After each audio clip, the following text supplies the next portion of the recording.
Generation gap অতি পরিচিত শব্দ। এই জেনারেশনগুলোরও কিন্তু বিভিন্ন নাম আছে সাল অনুযায়ী। যেমন 1901 থেকে 1927 পর্যন্ত যাদের জন্ম তাদেরকে বলা হয় দ্য গ্রেটেস্ট জেনারেশন।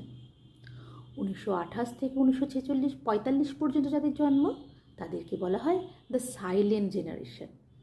1946 অর্থাৎ দ্বিতীয় বিশ্বযুদ্ধের পরবর্তীকাল থেকে 1946 থেকে 1964 সালের মধ্যে যাদের জন্ম তাদেরকে বলা হয় বেবি ব্রুমার্স।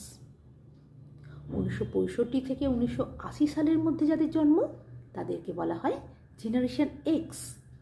1981 থেকে 1996 পর্যন্ত যাদের জন্ম তাদেরকে বলা হয় জেনারেশন ওয়াই।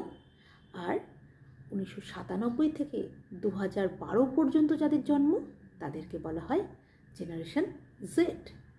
2013 থেকে 2024 সালের মধ্যে যাদের জন্ম তাদেরকে বলা হয় আলফা, জেনারেশন আলফা।